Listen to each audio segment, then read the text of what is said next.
Epipanyo Labrador, komentaristang walang inuurwan, walang kinikilingan, nagtatanggol sa sinumang inaapi ng mga politikong korap na umaabuso sa kanilang kapangyarihan.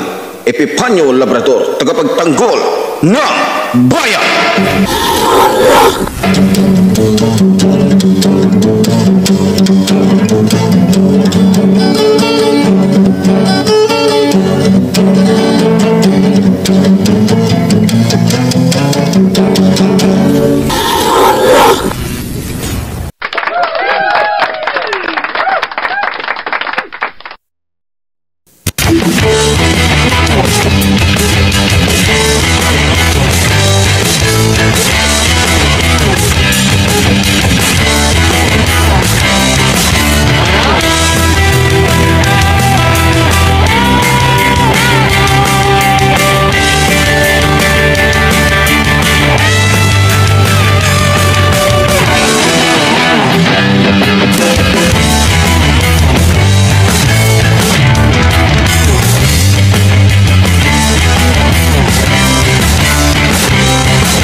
Magandang araw po sa ating lahat mga minamahal kong kapatid. Muli nandito na naman po yung lingkod Epipanyo Labrador sa ating programa ang Civilian Anti-Crime Group Epipanyo Labrador.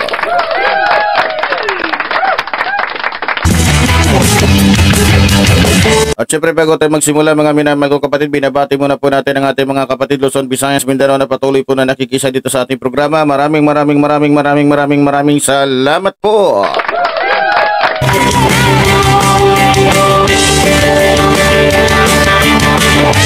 At syempre pinabati din po natin ang ating mga kapatid sa abroad na patuloy sa abroad na patuloy po na nakikisa dito sa ating programa. Maraming salamat po sa inyong patuloy na pagsubaybay dito sa ating programa. Maraming salamat po.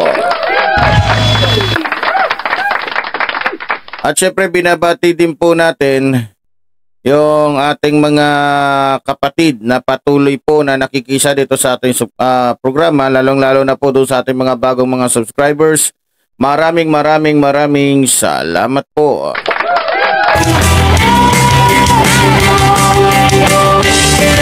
At syempre sa umagang ito binabati din po natin ang ating mga kapulisan, mga kasundaluhan, lalong-lalo na yung ating mga barangay officials, maging sa ating mga mayor, sa ating mga gobernador, congressman, hindi kasama itong si Arnie Tevez. Binabati po natin lahat ng mga magigiting at tapat sa kanilang mga tungkulin. Maraming salamat po at magandang umaga.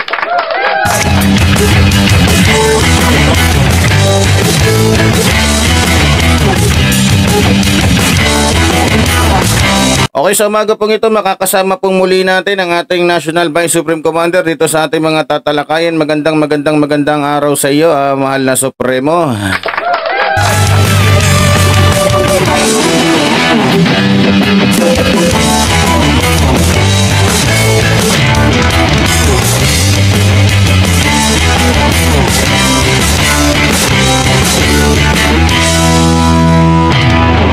Nabati po natin ang ating mga kaibigan, mga kapatid dyan sa Olongapo City. Binabati po natin So sa umaga pong ito ay makakasama po natin muli ang ating National Vice Supreme Commander Roldan Dumdum. Magandang umaga sa iyo, mahal na Supremo. Magandang tanghali na Supremo sa ating lahat at sa ating tanghali na pala, sorry. Sige, lalong-lalo na yung ating mga masugid na mga taga-antabay ay binabati ko kayo ng isang magandang araw at magandang tanghali sa inyong lahat. Okay, okay, go ahead, Supremo. Binabati rin natin yung ating mga member, Luzon, Visayas, Mindanao na patuloy na nag-aantabay at sumusuporta sa ating programa.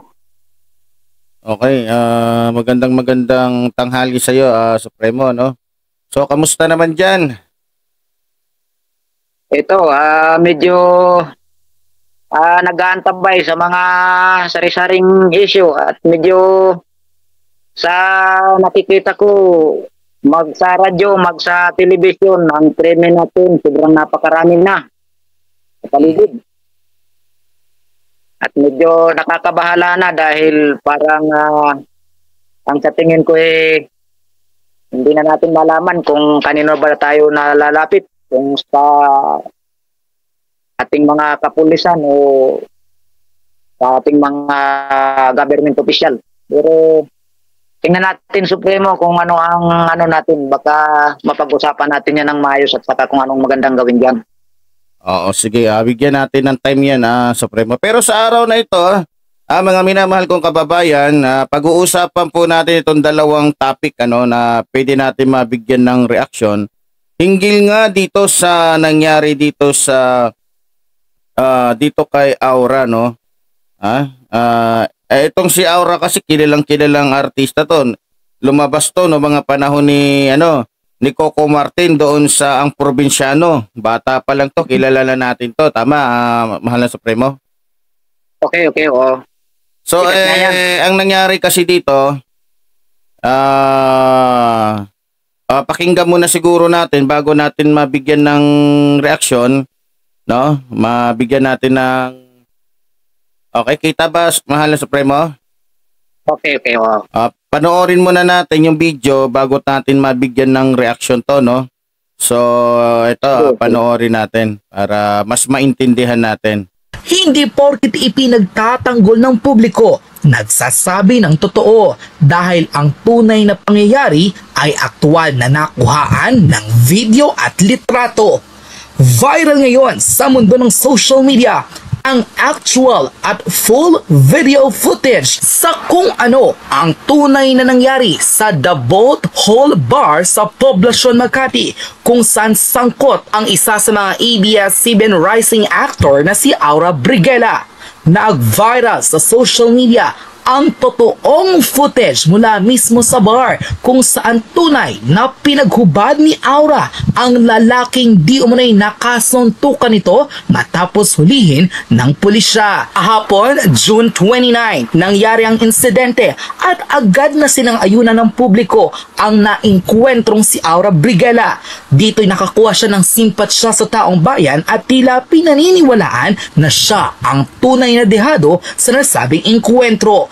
Ngunit nang lumabas ang nasabing actual CCTV footage, hindi nga raw nagsisinungaling ang mga video dahil makikita sa isa pang senaryo ng nasabing video ay nanguna nga si Aura sa panggagalaiti nang hindi nito nakuhang di umano'y tsansingan ang lalaking pinaghubad sa nasabing video. Alang kakabog-kabog na sinugod ni Aura Briguela at hindi nagpipigil ng itulak ang lalaking nooy nakainkwentro nga niya sa nasabing bar. Tila hindi pa ito natapos at talagang pinagtutulak sa gilid ang nasabing lalaking nakainkwentro ni Aura Briguela. Ilang beses inawat ng mga tao sa bar, maging ng bouncer si Aura, ngunit hindi ito nagpapigil at tulak pa rin ang tulak sa nasabing lalaki. Dito na nagsalita ang isa sa mga di umano'y owner ng bar na siyang nakakaalam ng tunay na pangyayari at may hawak ng actual CCTV video. Narito at panoorin ang actual CCTV footage mula mismo sa The Boat Hall Bar sa Poblacion, Makati, kung saan matapos ipagtanggol ng mga kapwa-artista at influencer ang aktor na si Aura Briguela, tila sabay-sabay silang napahiya. Matapos ilabas ng di umano'y source na si Christian Albert Gasa ang di umano'y tunay na nangyari sa Poblacion, Makati. Narito ang full video. Tingnan nyo. Hinubad lang kayo yung t-shirt niya. Ang gusto niya mangyari, isubarin yung short. Nasa nga lang t-shirt lang yung hinubad. Tutulak niya yan. Yan. So, yan. Tingnan nyo. Nakahubad yung guy. Ang gusto kasi ng ni Aura is yung pantalon.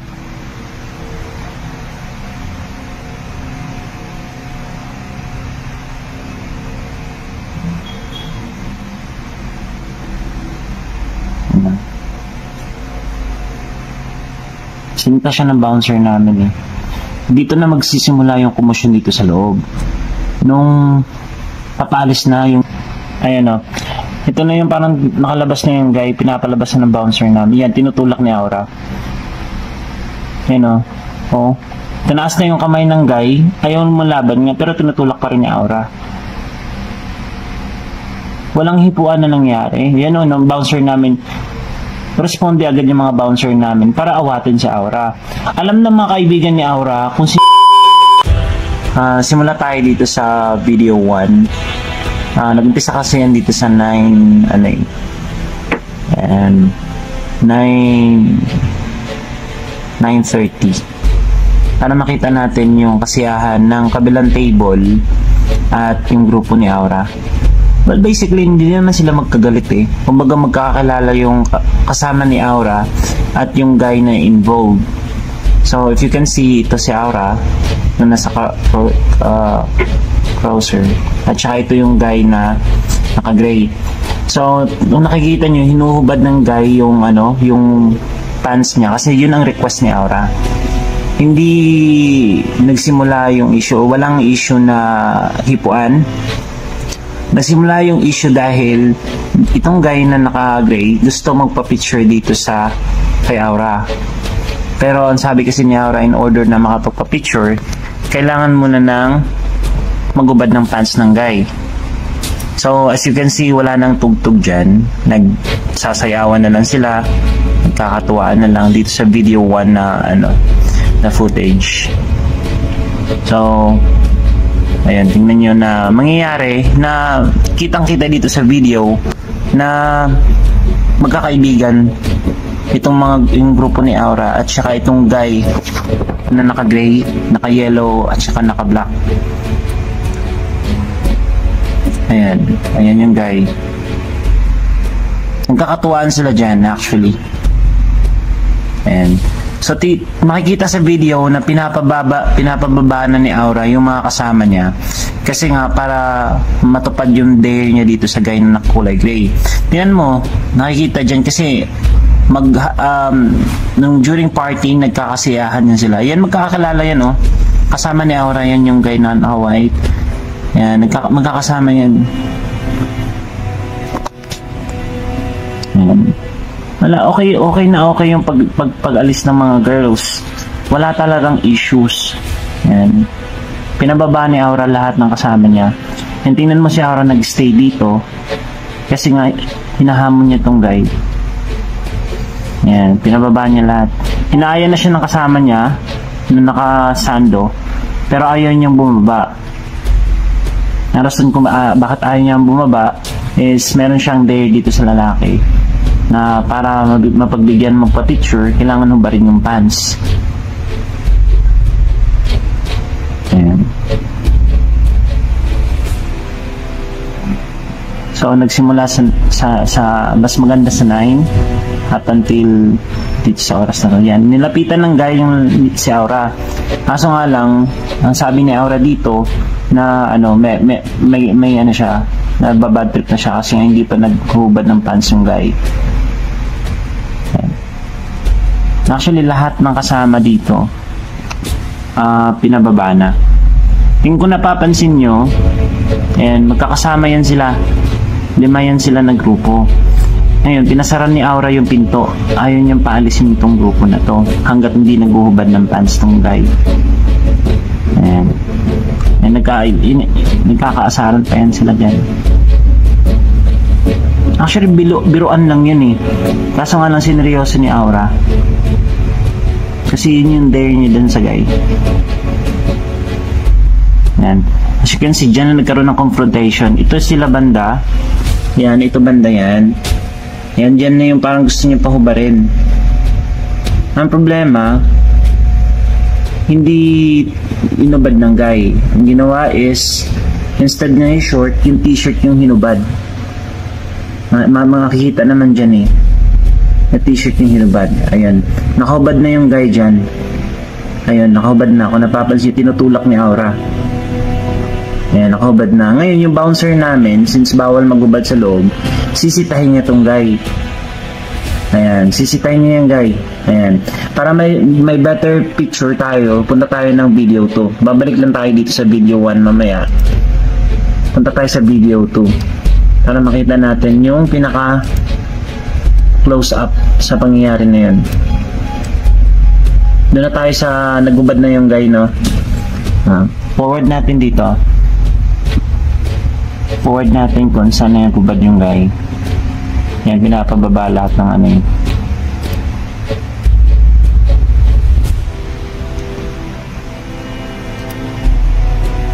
Kakalam ko ano.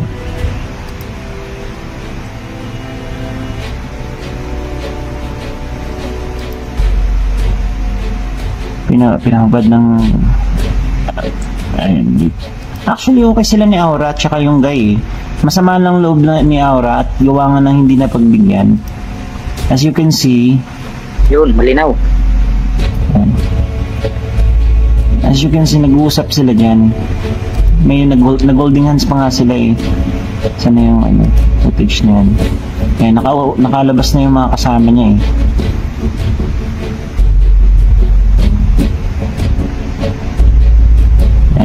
Nagpapaalam na nga yung mga ano, yung mga kasama ni Aura.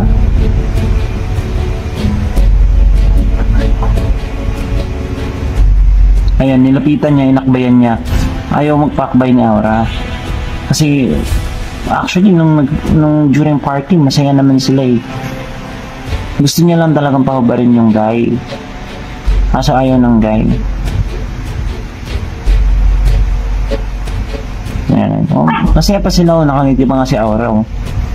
Ayan, oh. Ayan, oh, pinasara niya yung pinto. Ayan. Okay nga sila eh. Nag-aan pa nga sila, oh. Nag-holdingas pa nga sila. Nagkukulitan lang yan sila.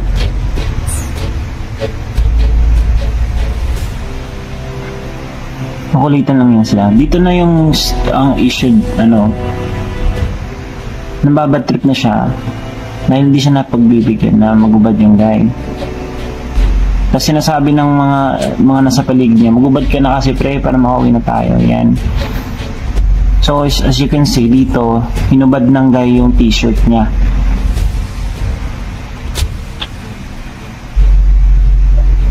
Tingnan niyo.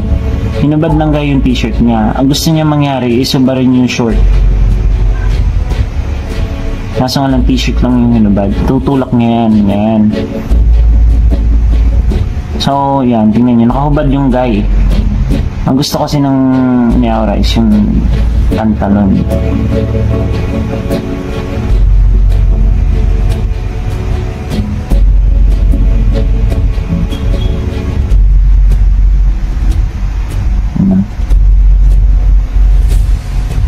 Sinita siya ng bouncer namin eh.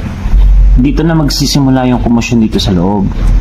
Nung papalis na yung mga lalaki. So balik tayo sa video 1. Pero teka, play muna natin dito. Yan, hinihatak na ni Aura yan. Tingnan yung crosser. Hinahatak na ni Aura yan yung guy. Makikita naman dyan sa video kung paano hinatak ng guy. Ayan, nagkaroon sila ng rambulan dyan. Ngayon, punta tayo sa video 1.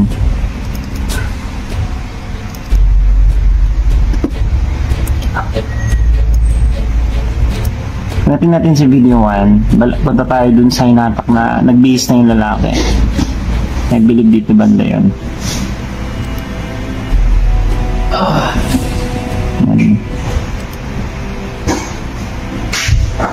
Ayan.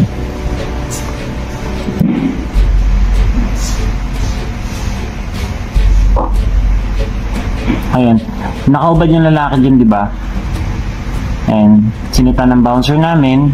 Ulitin ko lang to make sure. Ayan. Ibinalik ng guy yung damit niya.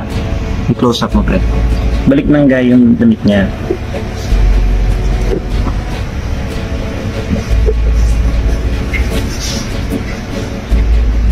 Ayan. Nung pagbalik ng guy ng damit niya, palabas na sana siya. Ang problema, hinahatak siya ni Aura dito. Tingnan mo kung paano siya hinatak ni Aura. Yan o, hinila o. Tingnan mo sino una ng ano, kung paano hinatak ni Aura yung guy. Ayan. Ayan. O, natumba pa sila. Sobrang punit nga yung damit ng guy. Galit na galit si Aura. Hindi niya pinapalabas yung guy hanggat di naguhubad ng short. ng pantalon, ng pants. Yan. Ito yung guy, tingnan nyo yung guy, ito, yan. Sa habulin pa yan ni Aura para itulak. Yan, tingnan nyo kung sino yung unang nagalit. Sino unang naging physical, naging nag-aalboruto na si Aura dyan. Yan. Inawat na siya ng bouncer namin eh.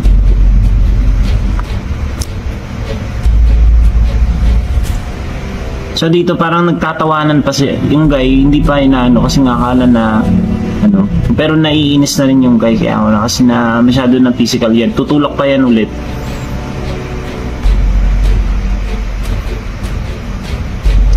Focus mo yun. Yan.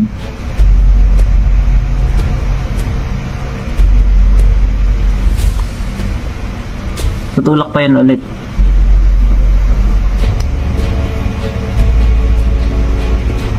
Gusto na umuwi ng guy, actually gusto nilang umiwas talaga. You know, nag-self-defense na yung lalaki. Tingnan mo, tunulak pa. Ngayon, inaawat na siya ng bouncer namin. Pinalabas na yung guy. Itong mga bouncer namin, nag-responde agad para mapigilan. So dito na tayo sa video 3. Dito sa video 3, makikita natin na dito na tayo banda kasi palabas na yan sila eh. Forward natin.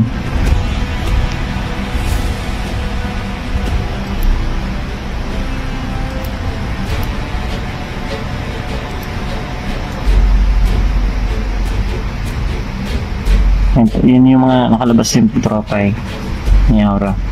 Yan yung pinasara yung pinto. Ito na yan. Ay, hindi ba? Ayan o. Ito na yung parang nakalabas na yung guy, pinapalabas na ng bouncer namin. Yan, tinutulak ni Aura. Yan o. Oo. Tinaas na yung kamay ng guy. Ayaw mo laban niya, pero tinutulak pa rin ni Aura. Walang hipuan na nangyari. Yan o, ng bouncer namin. Responde agad yung mga bouncer namin para awatin si Aura. Alam ng mga kaibigan ni Aura kung sino talaga yung may issue ng time na yan.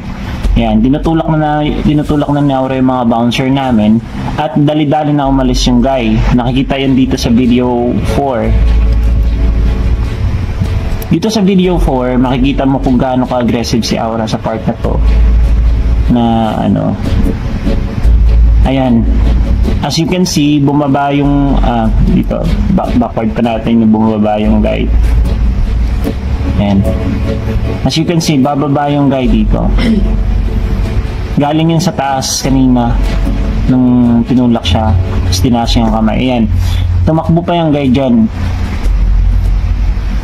Ayun si Aura. Ayaw talaga magpaawat. Tingnan nyo yung yung mga bouncer namin todo responde yan para maiwasan yung gulo. Ang problema yan, kung hindi siya pinigilan, laglag siya dyan, gusto talagang saktan yung lalaki dahil hindi siya napagbigyan. Yan, tingnan mo. Ilang bouncer yan? 2, 3. Para maiwasan lang yulo. Ang problema nga lang, ang dami ng kasama ni Aura, 24 na katao yung kasama ni Aura. Siyempre, pagka sinimulan ni Aura yun, pati yung mga kasama niya, din talaga. Ayun muntik pa siya malaglag dyan pero nawakan siya ng bouncer namin. Pinipigilan siya ng mga kasama dyan pero ayaw magpaawat. So titingnan natin dito sa bandang entrance, makikita natin dito kung gaano ka-aggressive si Aura. Ito na yung video 5. Itong video 5, makikita natin dito na hindi lang to, glimpse lang to na parang napalabas na. Ayan, ito. Makikita dito na rumisponde agad yung mga kasama ni Aura nung bumaba yun. Yan yung guy bumaba. Ayan. Bumaba yung guy actually. Kawawa nga yung guy kasi punit-punit yung damit.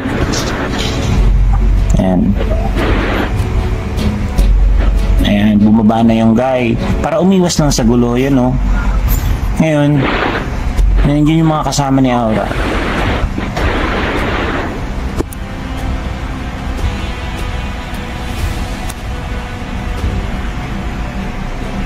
Ayan. So, ang dami niyang mga kasamang lalaki, si Aura. Pati yung mga babae na nagsiunahan ng bumaba. Nagsiakyatan ulit yung may dalang rose. Ayan, nagsiakyatan ulit. Ayan. Tingnan mo kung gaano ka-aggressive si Aura. Ayaw magpapigil. Tingnan mo. Ayan. Sinasabi niya yan, gusto niya sapakin yung lalaki. Tapos dito tayo sa video 6.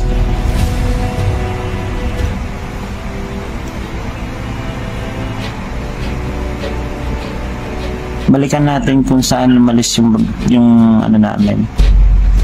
Ay umalis yung yung lalaki. Then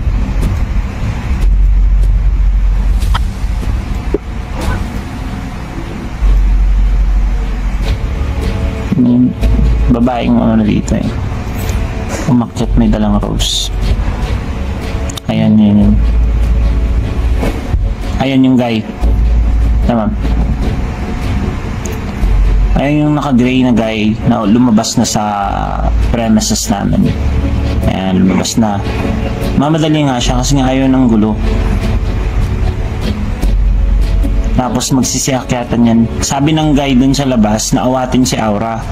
Kaya yung mga guy nagsipasukan sa loob. Awatin si Aura kasi ayaw magpaawat. So makikita natin dyan na kung gaano siya ka-aggressive. Ayan, mga bouncer yan na nag-responde agad para maiwasan yung gulo. Kaso nga lang sobrang dami ng kasama ni Aura at gusto niya talagang sapakin yung guy sa labas. So yan tingnan mo kung gaano ka violent si Aura dyan. So balik tayo dito sa last part. Simula nang umalis yung guy sa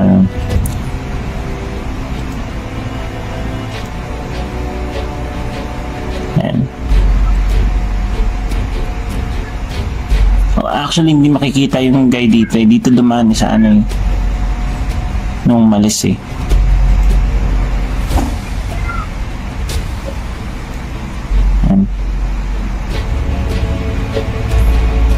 mga 1:45 ata.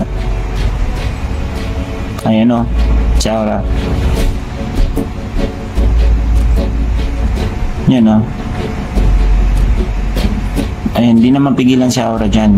Doon na nagsimula yung gulo. Ngayon yung guy gusto niyang sugurin. At yung mga kasama ni Aura, wala na kaming footage dyan na further doon sa unahan. Pero gusto ni Aura sapakin yung guy. Then dumating sa punto na nakisali na rin yung mga kasama ni Aura. So basically, wala talagang hipuan na nangyari. Kasi kapag dating sa hipuan, masyado kaming sensitive dyan, masyado kaming hands-on. As you can inquire, you can also go to the police station ng SAIS dito sa poblasyon kung gaano kami ka hands-on pagdating sa mga ganyang issue. Sa footage na to, walang issue na hipuan. So ayun mga kababayan, usapin po yun patungkol nga po dun sa nangyari dito kay Aura. Isang usapin na kung saan nung hinuli ng pulis Supremo itong si Aura dahil nga doon napanood mo naman siguro yung nangyari Supremo, di ba? Medyo malabo lang at hindi ko masyadong mapakinggan yung sound niya. Oo. Ganito kasi yon. Ito kasing si Aura, meron kasing lalaki doon sa bar. At ito ay kanyang nagustuhan. Ang gusto nito ni Aura ay pahubarin nitong lalaki ng halos siguro gusto niya hubot-hubad. Kasi hinubad na nga nung lalaki yung damit niya para lang mapagbigyan nitong si Aura. Abay ang gusto pa ay hubarin pati yung kanyang pantalon. Ano sa tingin mo ang gusto niyang mangyari? Yung ganyang kasing sitwasyon, sobrang pang-abuso naman na yan sa karapatan ng isang tao. Kasi unang-una, hindi naman yan ball dancer. Ba't naman gagawin niya yung ganyan?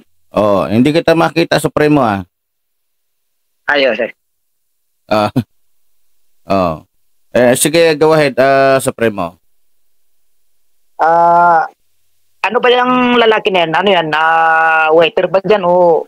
Hindi, customer din. O kumbaga, nakilala lang ni Aura doon. Actually, sabi nga nung nagpalabas nitong mga video na ito, ito daw ang mga kasama ni Aura at itong lalaki na kinukursonada ni Aura, magkakaibigan. So, magkakakilala.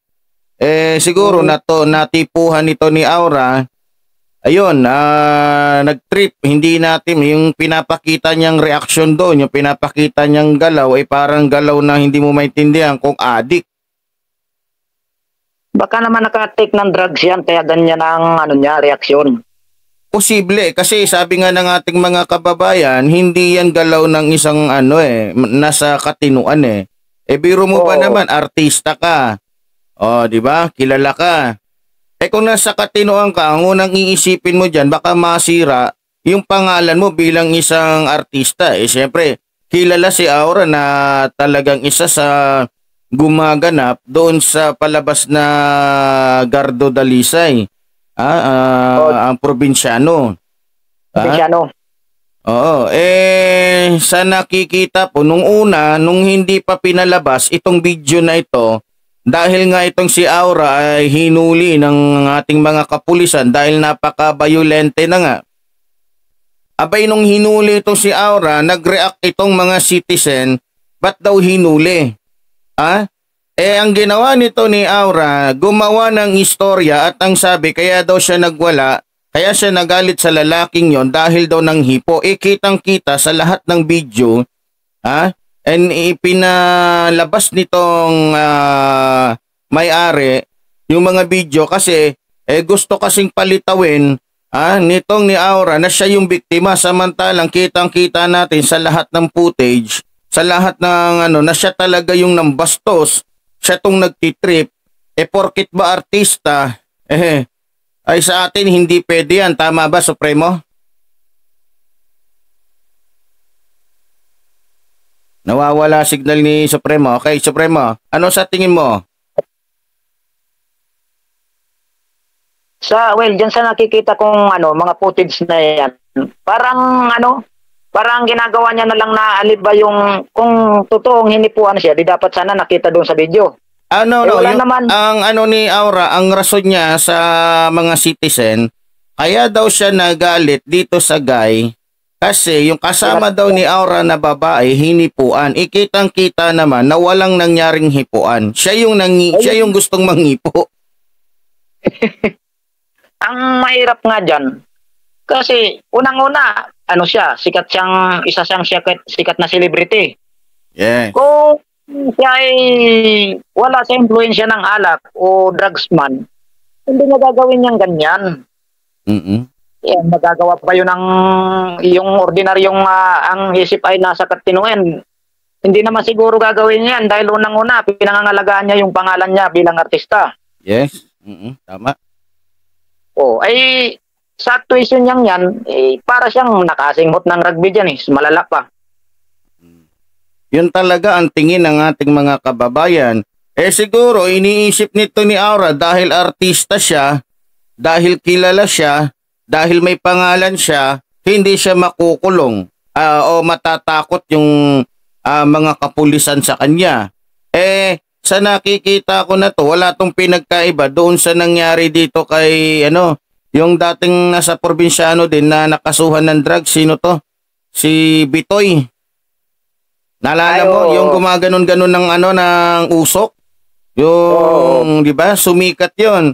Ang problema, dahil akala niya siguro dahil siya ay sikat na artista, kilala na, ayun, nag-drugs, akala niya hindi siya huhulihin. Parang sa nakikita ko, marami sa mga nagiging artista ngayon na ginagamit yung kanilang pagiging artista para lang mang-abuso. Biro mo, pati pagiging artista ginagamit na para lang mang-abuso.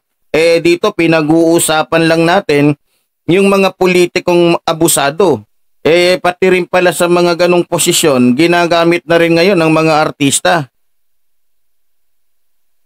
Yan nga, nakakalungkot dyan, Supremo, kasi nakikita ko sa mga ganyang pangyayari, ay parang parang exempted ang mga yan pag nagagamit ng drugs, samantalang yung isang ordinaryong tao, maamoyan ka lang ng drugs o nabalitaan ka lang na ikaw ay tulak ng drug, automatic hinuhuli ka agad. Ay yung mga ganyan, mga artista politiko, kitang-kita mo nang nasa impluensya ng pinagbabawal na gamot, parang exempted pa dahil sikat.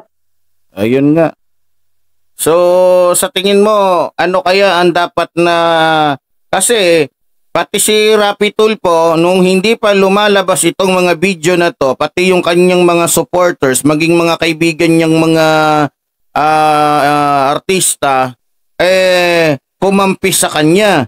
Sa nangyaring ito, halos lahat ng kumampi sa kanya, pati itong si Rapi Tulfo, halos napahiya dahil nga sa paglabas ng footage na ito. Oh. Yun, tama lang yun. Kasi mas maganda yun bumabalik sa kalukuhang ginagawa niya. Okay nga, dapat, ano ba yung pwede mong ibigay na mensahe sa mga katulad ni Aura na artista? Para sa aking opinion lang tungkol dyan, sana makita naman ng ating mga autoridad kung ano yung galaw ng normal na tao at saka yung nasa ilalim ng impluensya ng alak man yan o drugs. At saka dapat yan, pinatutupad talaga yung batas, hindi yung porque sikat na tao, porque sikat na politiko, exempted na. Ang sama namang isipin na bakit sa mga ganyan may mga exempted? Ay samantalang sa mga ordinaryong mamamayan, maliit lang na pagkakamali ay automatic shoot ka agad sa balde. At ganon, parang unfair naman sa natin, sa karapatang pantao natin. So anong masasabi mo ngayon kay Aura? Baka merong ang mensahe para kay Aura. Ay sana ay gampanan niya yung pagiging kuwarang mamamayan. Kasi nakilala siya sa artista, lalong-lalo na doon sa probinsyano, ay hinangaan sila ng mga manang libo-libong, milyon-milyong Pilipinong manonood, taga-subaybay. Ay huwag niyang ipakita naman yung ganyan. Kung siya man ay mayroong ugaling ganyan na hindi niya kayang pigilan, dapat gawin niya lang sa pribadong lugar, huwag diyan sa pampubliko. Opo. Kasi, kumbaga, maganda na yung image niya, maganda na yung pagkatao niya, sisirain niya lang sa mga walang bagay na ganyan. Dahil lang sa lalaki. Dahil lang sa lalaki. Dapat, kailangan makontrol niya ang sarili niya. Kung hindi siya makapagpigil, ay di kausapin niya sa pribadong lugar. Kung ano man ang gusto niya, di doon nila pag-usapan. Huwag yung pinakikita niya pa yung pagiging arrogante niya sa publiko. So yun, nananawagan po kami lalong-lalo na sa mga artista na bago pa lang nag-aartista ngayon na sana huwag niyong gayahin itong si Aura. Na ginagamit yung kanyang pagiging artista para umabuso.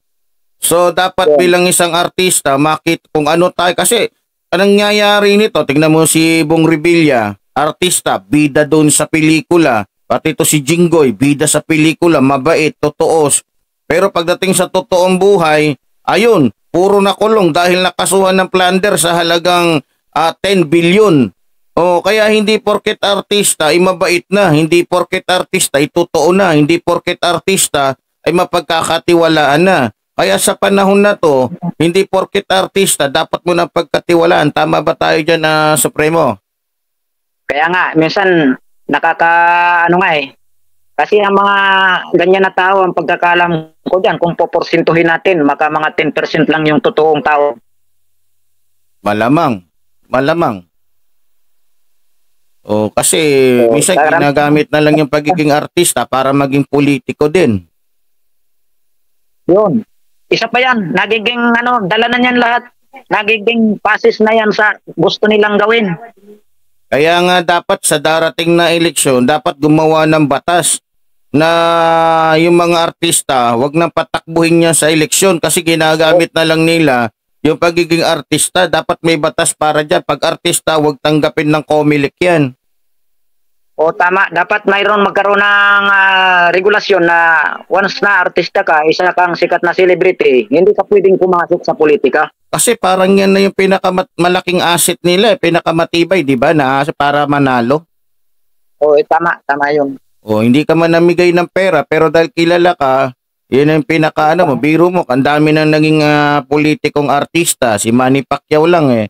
Kung tutuusin, kung titignan mo yung kanyang pagkatao, kung sa politika, sa boxing, hindi talaga siya pwede sa politika. Pero naging politiko, dahil nga siya ay popular, kilala, na boksingero, pagdating sa totoong laro ng politika, yun, bumaksak.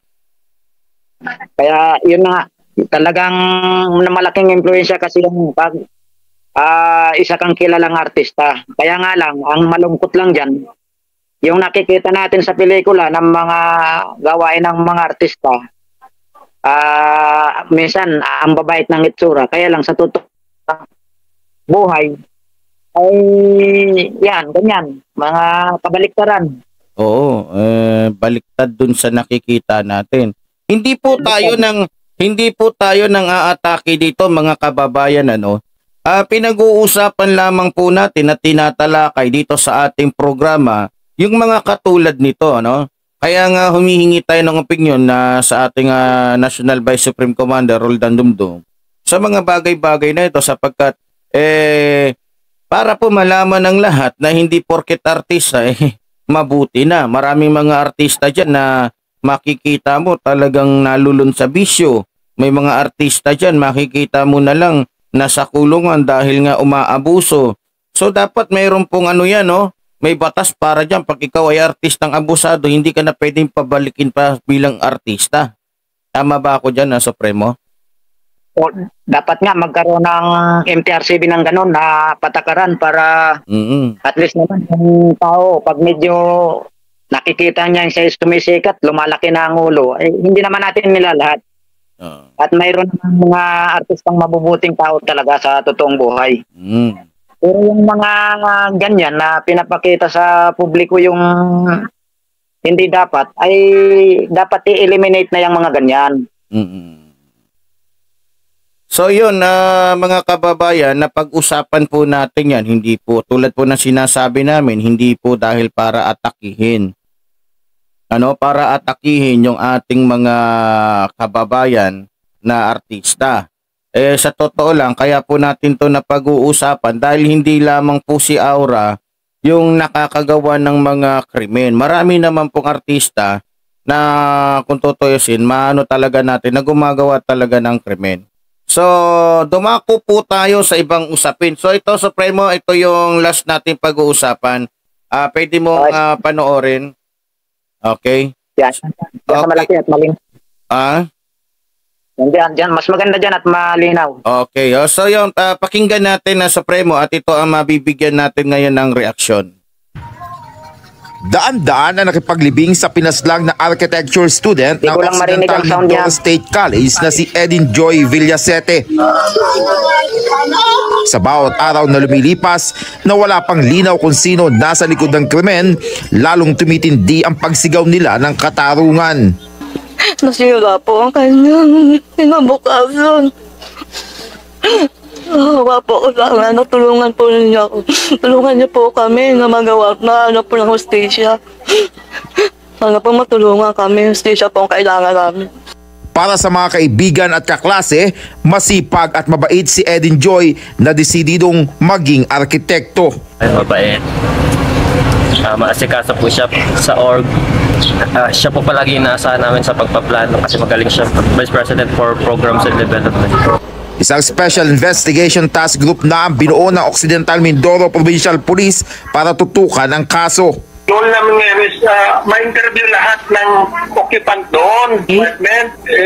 Kasi yun na nga, yung nakita namin sa CCTV na mga alas 9 ng gabi, may pumapasok doon na mga nakamotor. Kaya yun, kinikilala namin yung mga pumapasok doon para tanungin yung mga occupant kung kaninong bisita yon.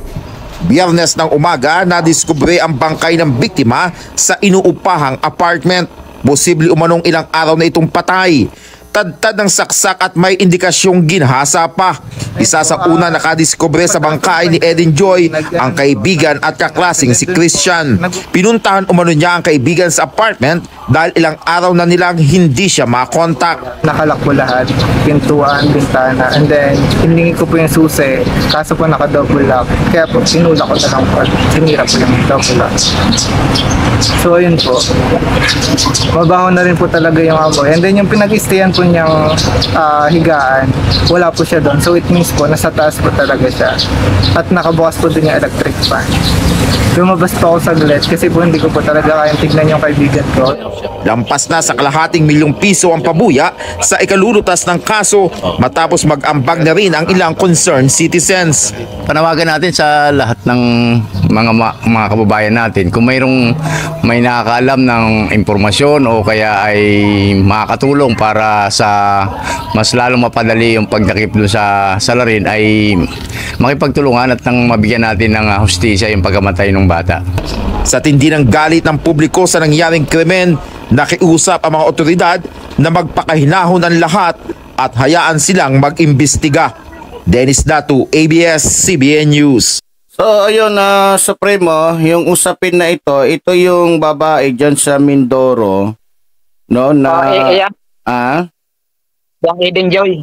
yes, na ni-rape nga. Etong ating mga kapulisan ay tila baga hirap na hirap agad matukoy kung sino yung may kagagawan ng krimen na ito.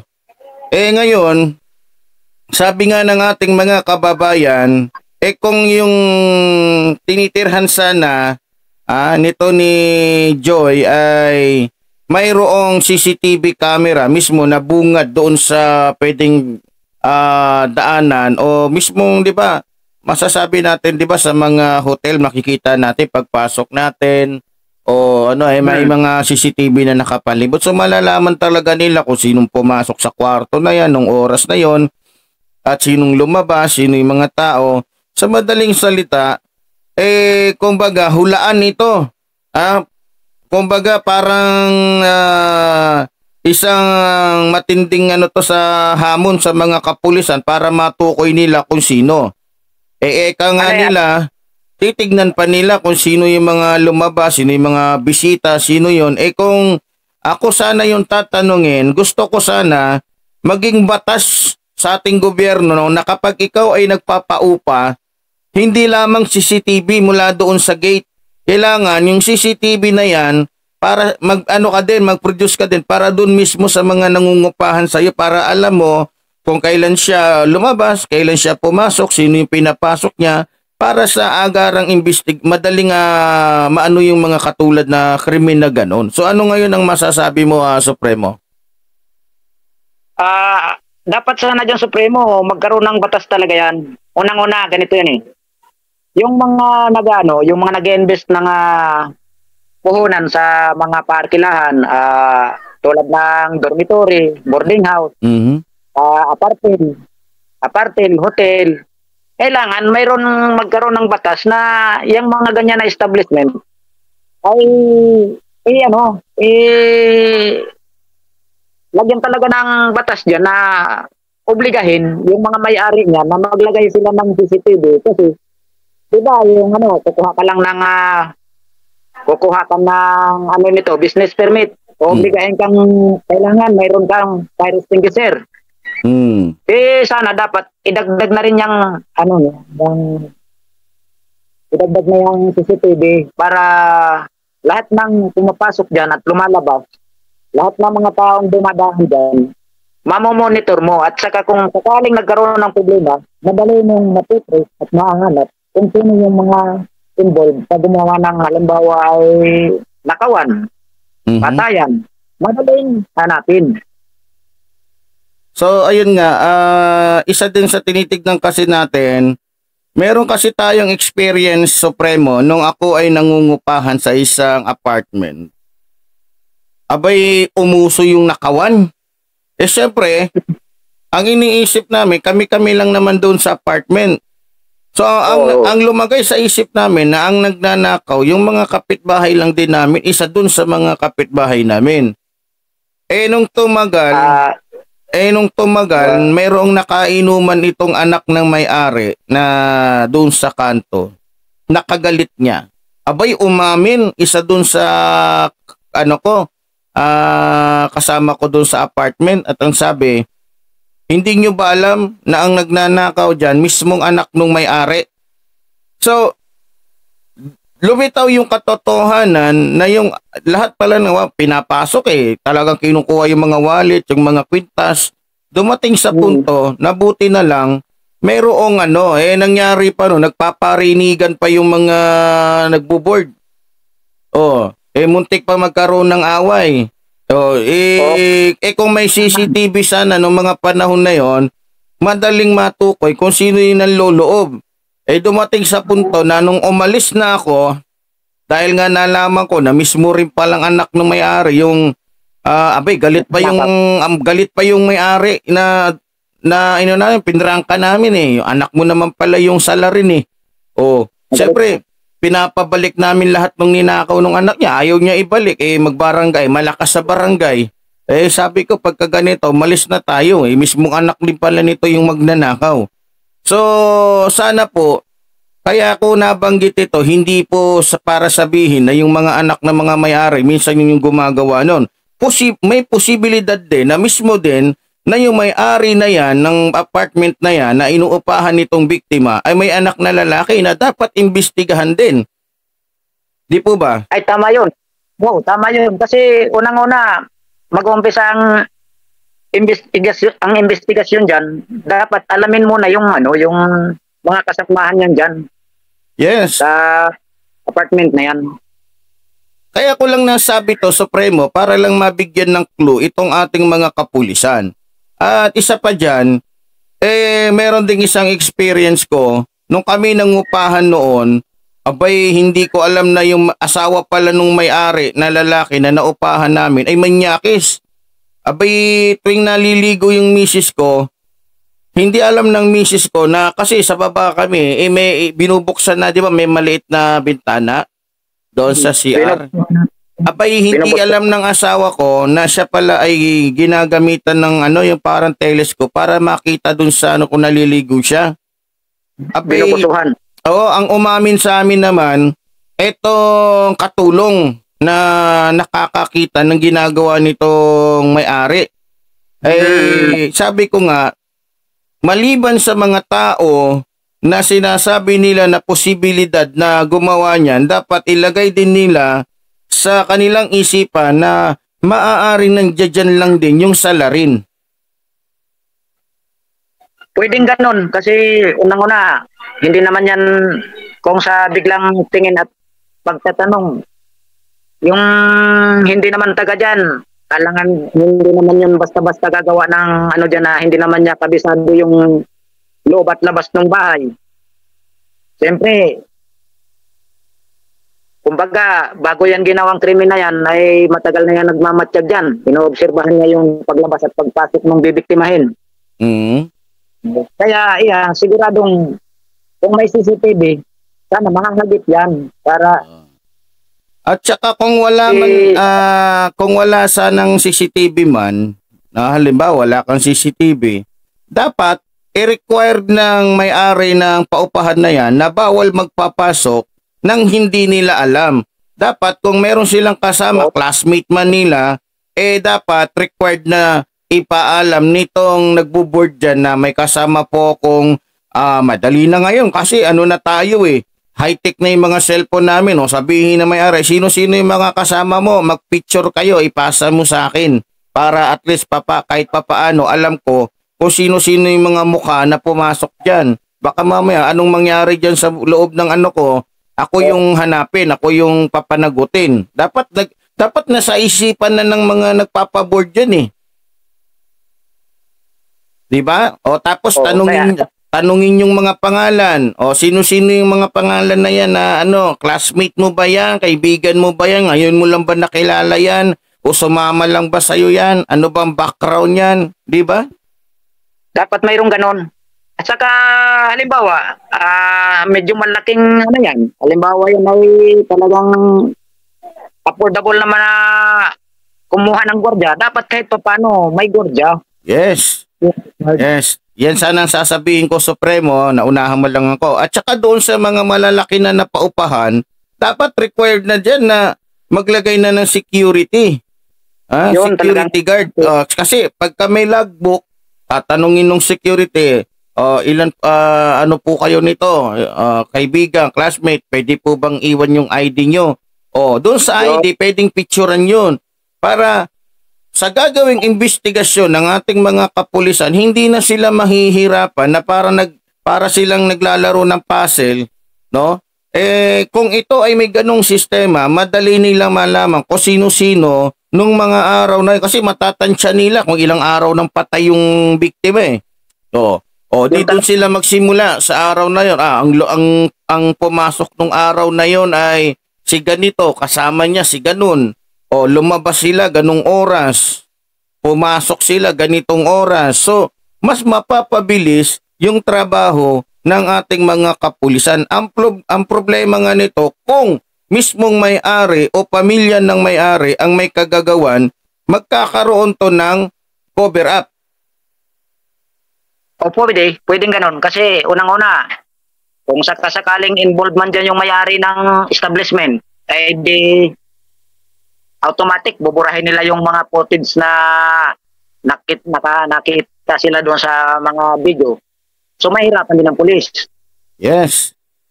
Pero kung mas madali na yan, kung sasabihin nila na sira itong camera, o itatago man nila yung video na yan, madali nang malaman yan kasi pwedeng mabuhay uli yan ng mga magagaling na IT o yung magagaling sa ano. O sana makita yung CCTV na yan para malaman kung mayroong sa bagay, nabanggit din doon, natitignan doon sa CCTV kung sino yung labas-pasok. Sa madaling salita, kahit papaano, may CCTV doon sa labas. Bagamat walang CCTV, doon mismo sa area na kung saan nandoon yung naging biktima. Ang ano kasi ngayon, yung barangay naman kasi, ang kaya lang naman nilang lagay na CCTV ay yung doon lamang sa mga tulad ng main road, tapos mga intersection. Yun lang ang kaya nilang lagyan ng CCTV. Kaya kailangan yung mismong may-ari ng mga parkilahan, kailangan mag-provide sila ng CCTV para doon sa gate nila, entrance nila. Para at least magkaroon man ng problema yan, mayroon agad pagbabasihan ng mga pulis sa pag-umpisa sa pag-imbestiga. So yun, alam nyo mga kababayan, itong ating tinatalakay ngayon ay hindi dapat nating ipagwalang bahala. Kasi maaaring sa inyo ay mangyari to, lalong-lalo na doon sa mga kababayan natin na malayo yung kanilang mga anak at nagbo-board lang doon sa malayong lugar.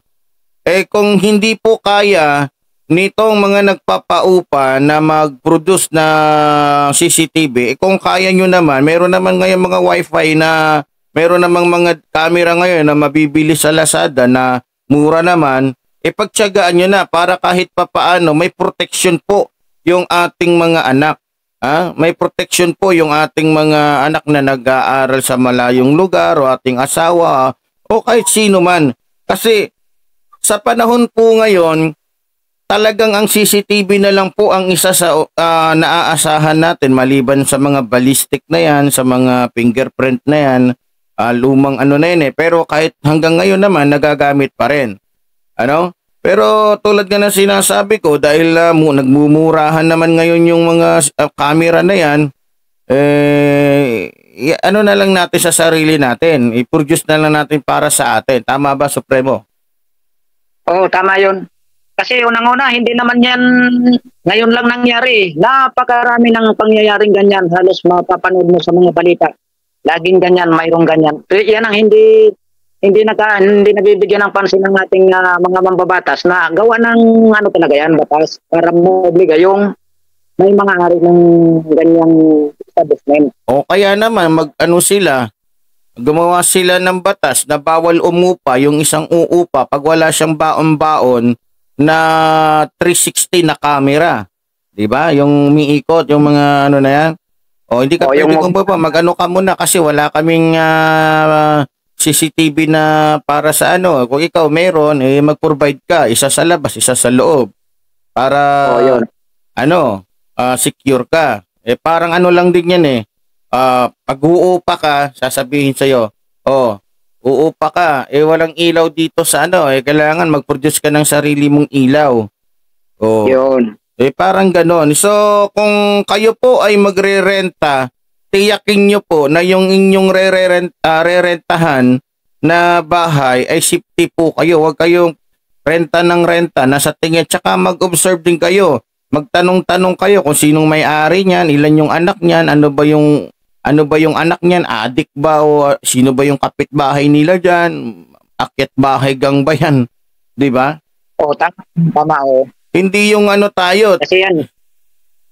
Nakita mo yung nangyari doon sa, kung maalala mo, itong mga nakaraang buwan lang, yung estudyante din, 'di ba? Na nagbigay nga ng 300,000 ba yun, itong si Bong. Sa Cavite nangyari.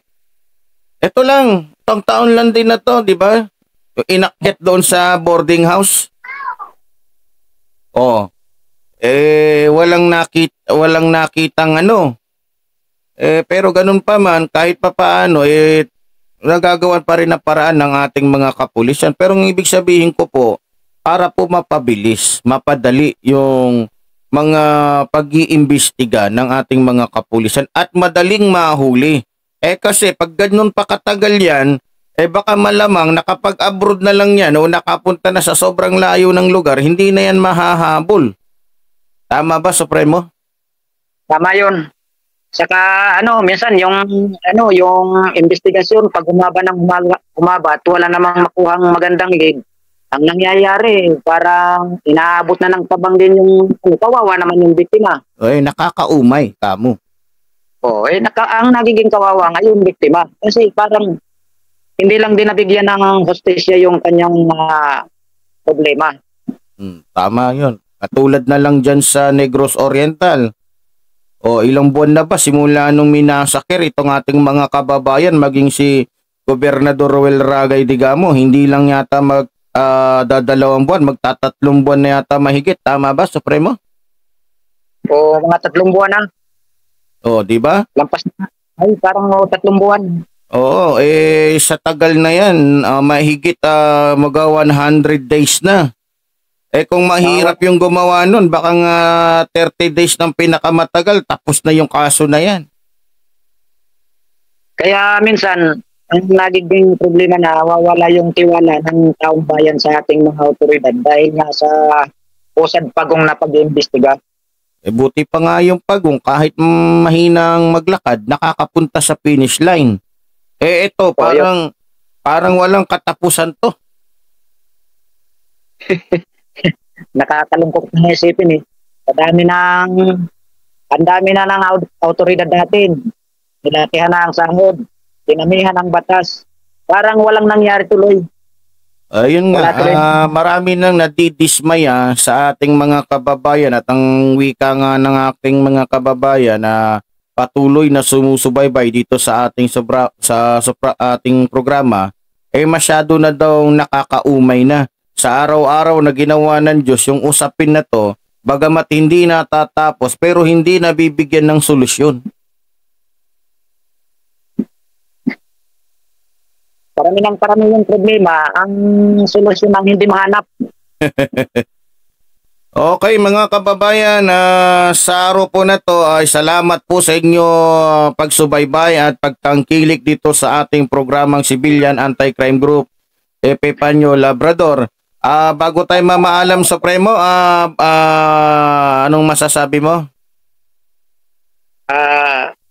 Unang-una, doon sa mga nag-aantabay sa atin, ay sana pagdating ng araw na ano, magkaroon sana ng katotohanan yung tulad nitong pinag-usapan dito sa ating programa na sana magkaroon din ng batas tungkol dyan sa ano para mabawasan naman yung sakit ng ulo ng mga pulis na nahihirapang mag-imbestiga sa mga ganyang bagay. At doon sa ano, sa mga may-ari ng mga establishment, mga apartment, hotel, ay sana ay i-priority nyo naman yung kaligtasan ng inyong mga tenant. Kasi kawawa naman, kawawa. Pagdating ng araw, yun lagi ang laman ng ating dyaryo, television, balita, puro ganyang krimen.